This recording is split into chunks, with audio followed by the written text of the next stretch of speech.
ಮಾತನಾಡೋದಕ್ಕೆ ಇದೀಗ ವಿನಯ್ ರಾಜ್ಕುಮಾರ್ ಸರ್ ಇದ್ದಾರೆ. ಬನ್ನಿ ಅವ್ರನ್ನ ಮಾತನಾಡ್ಸೋಣ. ಸರ್ ನಮಸ್ತೆ. ನಮಸ್ಕಾರ. ಸರ್ ಇದೀಗ ಸಿಟಿ ಲೈಟ್ನ ಒಂದು ಸಾಂಗ್ ಕಂದಮ್ಮ ಕಂದಮ್ಮ ಸಾಂಗ್ ರಿಲೀಸ್ ಆಗಿರುವಂಥದ್ದು. ಪ್ರೇಮಿಗಳಿಗೆ ತುಂಬಾ ಹತ್ತಿರ ಆಗುವಂಥ ಸಾಂಗ್ ಇದೆ. ಏನು ಹೇಳ್ತೀರಿ ಸಾಂಗ್ನ?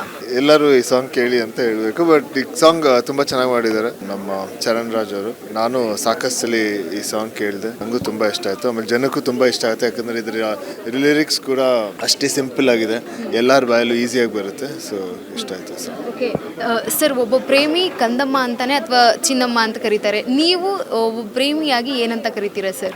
ನಾನು ಎಲ್ಲರಿಗೂ ಹೆಸರು ಹಿಡಿದ ಕರೆಯೋದು, ಆ ಥರ ಏನು ಕರೆಯಲ್ಲ. ಓಕೆ ಸರ್, ಸಿನಿಮಾದಲ್ಲಿ ಹಾಗೆ ಈ ಒಂದು ಸಾಂಗ್ನಲ್ಲಿ ಗಮನಿಸಿದಾಗ ಒಂದು ಅವೇರ್ನೆಸ್ನ ಮೂಡಿಸುವಂಥ ಸಾಮರ್ಥ್ಯಕ್ಕೆ ಮತ್ತು ಒಂದು ಅವೇರ್ನೆಸ್ ಮೂಡಿಸುವಂಥ ಕೆಲಸಕ್ಕೆ ಕೈ ಹಾಕಿರುವಂಥದ್ದು. ಈ ಒಂದು ಸಿಟಿ ಲೈಟ್ಸ್ನ ಮೂಲಕ ಯುವಕರಿಗೆ ಏನು ಒಂದು ಪ್ರೇರಣೆ ಕೊಡೋದಕ್ಕೆ ಮುಂದಾಗಿದ್ದೀರಿ ಈ ಒಂದು ಸಿಟಿ ಲೈಟ್ಸ್ ತಂಡದಿಂದ ಅಂತ? ಅಂದರೆ ಅದ್ರ ಬಗ್ಗೆ ಜಾಸ್ತಿ ಹೇಳೋಕ್ಕಾಗಲ್ಲ, ಯಾಕಂದರೆ ಇನ್ನೂ ಸಾಂಗ್ಗಳು ಮಾತ್ರ ಬಿಟ್ಟಿರೋದು, ಇನ್ನೂ ಸಿನಿಮಾ ಬಗ್ಗೆ ಜಾಸ್ತಿ ಹೇಳೋಕ್ಕಾಗಲ್ಲ. ಬಟ್ ಅದೇ ಬೆಂಗಳೂರು ಪ್ರತಿ ಒಂಥರ ದಾರಿದೀಪದ ಥರ. ಅಂದರೆ ತುಂಬ ಜನ ಬೆಂಗಳೂರಲ್ಲಿ ಒಂದಷ್ಟು ಕನಸುಗಳು ಇಟ್ಕೊಂಡು ಬೆಂಗಳೂರಿಗೆ ಬರ್ತಾರೆ. ಸೊ ನೀವು ಬೆಂಗಳೂರು ಬಂದಾಗ ಏನೇನು ಆಗುತ್ತೆ, ಏನೇನು ಆಗಲ್ಲ, ಸೊ ಅದ್ರ ಬಗ್ಗೆ ನಮ್ಮ ಸಿನಿಮಾ. ಸೊ ಮೆಸೇಜ್ ಅಂತೂ ಅದು ಸಿನಿಮಾ ನೋಡಿ ತಿಳ್ಕೊಳ್ಬೇಕಂತ. ಸರ್, ಕೊನೆಯದಾಗಿ ಕನ್ನಡಿಗರಿಗೆ ಏನು ಹೇಳ್ತೀರಾ ಸರ್?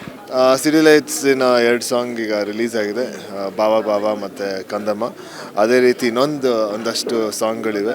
ಸೊ ನಾವು ಕಾಯ್ತಾ ಇದ್ದೀವಿ ನಿಮ್ಗೆಲ್ಲರಿಗೂ ಸಿನಿಮಾನ ತೋರ್ಸೋಕ್ಕೆ. ಆದಷ್ಟು ಬೇಗ ಸಿನಿಮಾ ತೋರಿಸ್ತೀವಿ. Thank you sir. ಎಸ್, ಇದಾಗಿತ್ತು ವಿನಯ್ ರಾಜ್ಕುಮಾರ್ ಅವರ ಮಾತು. ಕ್ಯಾಮ್ರಾ ಪರ್ಸನ್ ವಿಶ್ವನಾಥ್ ಜೊತೆ ಗಂಗಾ ಜಾಧವ್, ಬೆಂಗಳೂರು.